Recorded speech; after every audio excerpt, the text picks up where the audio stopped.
Imagine stepping into a medieval tavern, not the romanticized candlelit fantasy you've seen in movies, but the raw, grimy, chaotic reality where the floor is slick with spilled ale.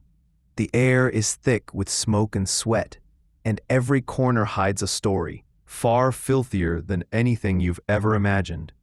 And today, we're diving straight into that unfiltered world to uncover the filthy truth about medieval taverns, the real beating heart of everyday medieval life, where peasants, merchants, soldiers, thieves, traveling performers, and occasionally nobles all collided in a raucous swirl of noise, stench, danger, and unexpected camaraderie.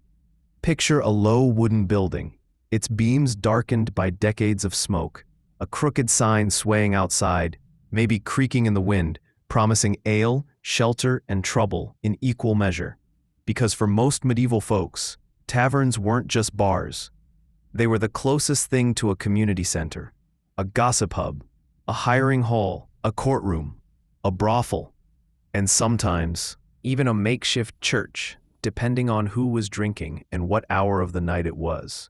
And while modern people think of taverns as cozy, candle-lit hangouts, the medieval reality was almost always dirtier, louder, and unbelievably wild, with animals roaming freely under tables, drunks passed out in corners, fights erupting over spilled drinks, cheating dice players getting stabbed, and smells so intense that chroniclers actually complained about them in writing. First, let's talk about the dirt, because medieval taverns were notoriously filthy.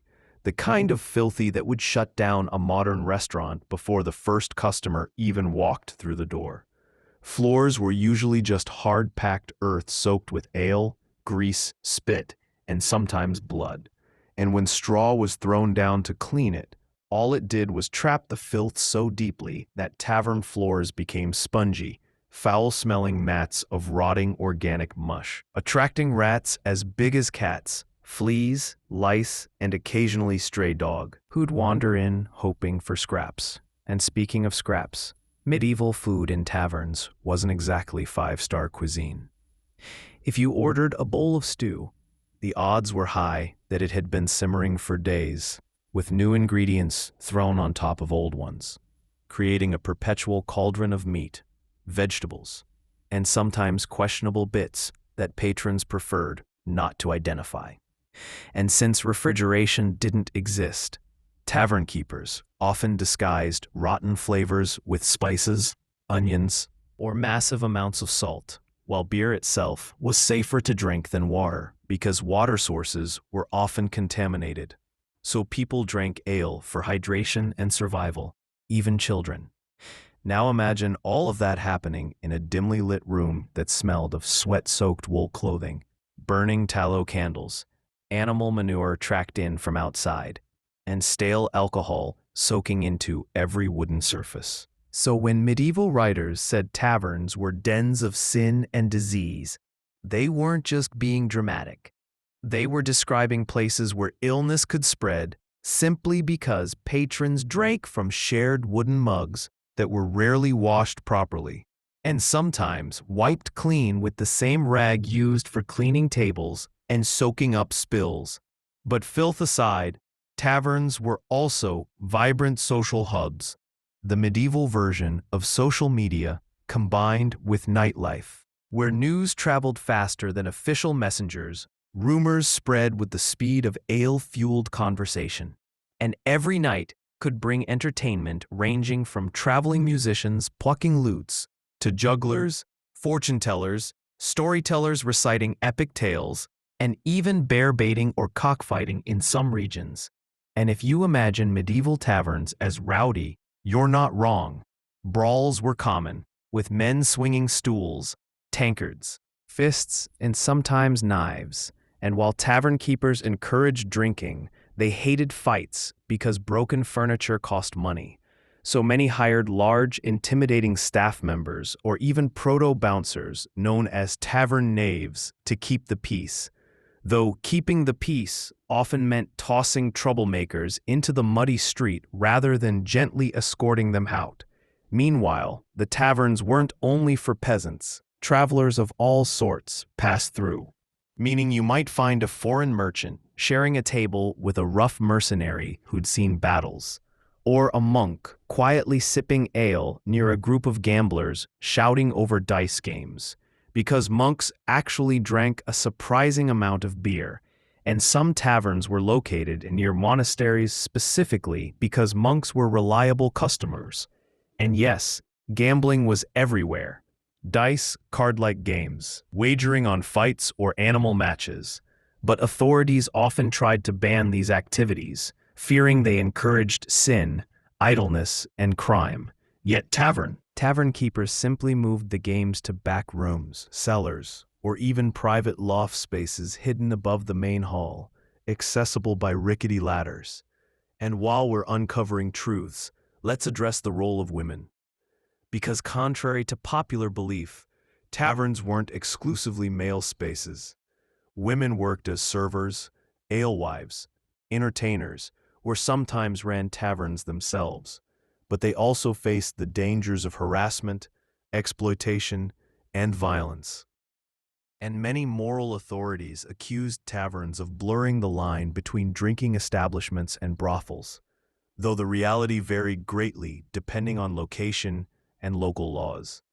In some towns, taverns were heavily regulated and banned from harboring sex workers, while in others, tavern owners quietly rented side rooms for companionship, so the line was often as blurry as a drunken customer's vision.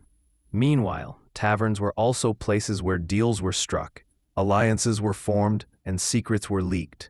Imagine a medieval spy slipping into a tavern, listening for whispers about troop movements or trade routes, because taverns were one of the best places to gather intelligence, and kings, lords, and city councils often planted informants inside them. In fact, taverns were so central to medieval life that some towns had curfews specifically targeting them, shutting them down after dark to prevent riots or drunken crime sprees, while others embraced the chaos and let them operate around the clock, especially in port cities where sailors arrived in waves, desperate for strong drink and entertainment.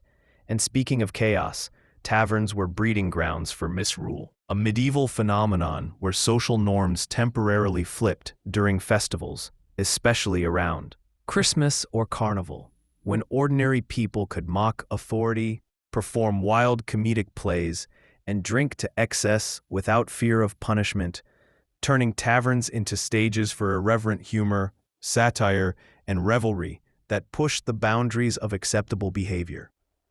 But beyond the disorder and decadence, medieval taverns also played a crucial role in community bonding, because for many people, home life was cramped, cold, and uncomfortable.